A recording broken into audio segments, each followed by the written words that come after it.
एक ऐसा खिलाड़ी जिसके लिए attack was not really the best form of defence, जो मैदान पर हर लड़ाई के लिए तैयार रहता था, जिसे हमेशा अंडररेटेड समझा गया, लेकिन आलोचकों को चुप कराना कभी उसका एजेंडा नहीं था। उसके लिए हर एक run was as important as a milestone. वो टेस्ट क्रिकेट के तो लेजेंड प्लेयर थे, लेकिन जब बात ओडीआई क्रिकेट की आती थी तो उनके लिए कहा जाता था कि he is not suited for limited over cricket. The wall of India Rahul Dravid, जो सचिन तेंदुलकर और ब्रायन लारा जितने अटैकिंग बल्लेबाज तो नहीं थे, ना ही उनकी रनिंग बिटवीन विकेट्स इतनी तेज थी, लेकिन अपनी कमाल की अडेप्टेबिलिटी के चलते उन्होंने इंडिया के लिए 343 ओडीआईज खेले और 10,000 से ज्यादा रन बनाए, जिसमें 12 शतक और 82 अर्धशतक लगाए, जिसमें से एक 22 बॉल्स में अर्धशतक है, जो किसी भी भारतीय द्वारा लगाया गया दूसरा सबसे तेज अर्धशतक है। द्रविड़ की एवरेज 39 से थोड़ा ऊपर थी और स्ट्राइक रेट 71.16 की, जो आज के टाइम के हिसाब से तो बहुत कम है, लेकिन उस समय के हिसाब से ये इतनी बुरी भी नहीं थी। इनफैक्ट ओडीआई क्रिकेट के दो महान बल्लेबाज सौरव गांगुली और इस्माम उल हक की स्ट्राइक रेट भी इसी के आसपास थी। यही नहीं, साउथ अफ्रीका के लेजेंड जेक कैलिस की स्ट्राइक रेट भी 72.78 की थी, लेकिन फिर भी राहुल द्रविड़ को ओडीआईज में अंडररेटेड माना जाता है। आज हम इस ओडीआई क्रिकेट में उनके कंट्रीब्यूशन पर डिस्कस करेंगे।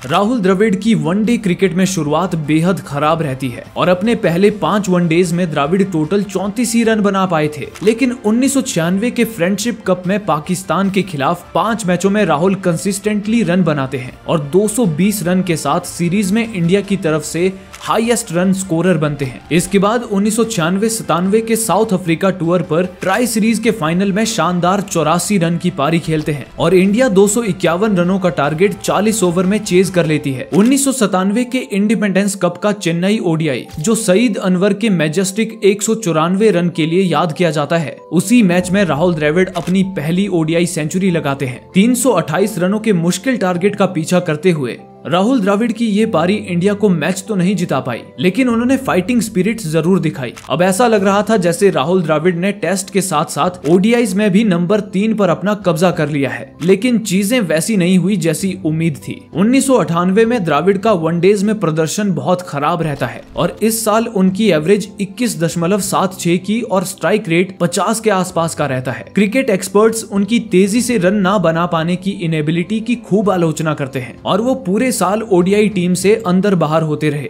ऐसा लग रहा था कि शायद वो 1999 वर्ल्ड कप टीम में भी ना चुने जाएं, लेकिन न्यूजीलैंड के खिलाफ 123 रनों की शानदार पारी खेलकर द्रविड़ नए साल की शुरुआत करते हैं। वनडे क्रिकेट में राहुल द्रविड़ के बेस्ट ईयर की ये एक परफेक्ट शुरुआत थी, जिसमें इंग्लैंड में हुआ वर्ल्ड कप भी शामिल है, जहां द्रविड़ 2 शतक और 461 रनों के साथ टूर्नामेंट के हाईएस्ट रन स्कोरर बनते हैं। श्रीलंका के खिलाफ सौरव गांगुली के साथ 318 रनों की रिकॉर्ड साझेदारी और अपनी 145 रनों की पारी के साथ राहुल द्रविड़ ने सभी क्रिकेट एक्सपर्ट्स का मुंह बंद कर दिया। मुथैया मुरलीधरन की गेंद पर एक्स्ट्रा कवर के ऊपर से लगाया उनका 6 देखने लायक था। इसी साल के अंत में वो हैदराबाद में न्यूजीलैंड के खिलाफ 153 रनों की पारी खेलते हैं, जो कि उनका वनडे क्रिकेट में हाईएस्ट स्कोर भी रहता है। अर्ली 2000s में बैटिंग को डेप्थ देने के लिए उनको विकेट कीपिंग की जिम्मेदारी सौंप दी जाती है। इससे इंडिया को एक्स्ट्रा बल्लेबाज खिलाने में आसानी रहती है। इस चीज का फायदा उन्हें सेकंड टूर्नामेंट में ही देखने को मिलने लगता है और इंडिया इंग्लैंड में नेटवर्स्ट ट्राई सीरीज अपने नाम करती है। लॉर्ड्स में इंडिया और इंग्लैंड के बीच खेले गए एक ग्रुप मैच में 272 रनों के टारगेट को चेज करते हुए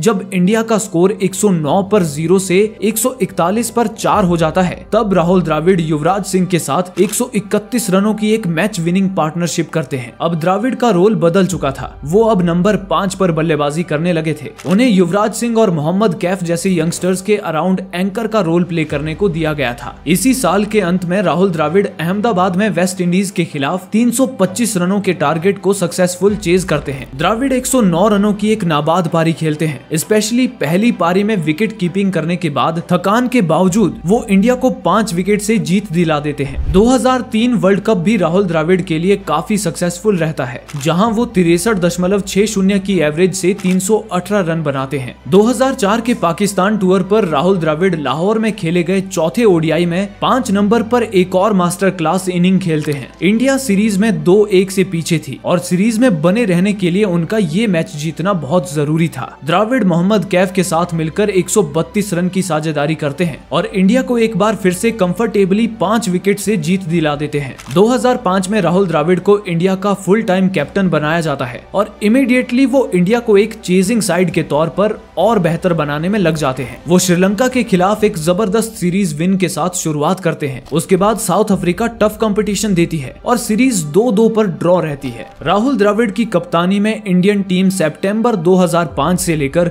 मई 2006 तक चेज करते हुए लगातार 17 मैच जीतती है। इस कड़ी के आखिरी मैच में राहुल द्रविड़ वेस्ट इंडीज के खिलाफ ओपन करते हैं और 102 बॉल में 105 रन की एक शानदार पारी खेलते हैं। राहुल द्रविड़ एक अच्छे कप्तान थे। उनकी कप्तानी में टीम इंडिया 79 मैचों में 42 में जीत दर्ज करती है और 33 में उनको हार मिलती है। लेकिन 2007 वर्ल्ड कप में शॉकिंग अर्ली एग्जिट के बाद वो कप्तानी से रिजाइन कर देते हैं। कप्तानी छोड़ने के बाद उनकी फॉर्म में भी गिरावट आती है और अक्टूबर 2007 में ऑस्ट्रेलिया दौरे पर ओडीआईज में खराब प्रदर्शन के बाद उनको लिमिटेड ओवर क्रिकेट से बाहर कर दिया जाता है। इसके 2 साल बाद 2009 चैंपियंस ट्रॉफी के लिए इंजर्ड वीरेंद्र सहवाग की जगह फिर से टीम में चुना जाता है, लेकिन चैंपियंस ट्रॉफी के बाद फिर से 2 साल के लिए उन्हें टीम से ड्रॉप कर दिया जाता है। 2011 में सरप्राइजिंगली उन्हें वापस ओडीआई टीम में चुना जाता है और इंग्लैंड के खिलाफ आखिरी ओडीआई में 69 रन की एक शानदार अर्धशतकीय पारी खेलकर ओडीआई क्रिकेट को अलविदा कह देते हैं। At the start of his ODI career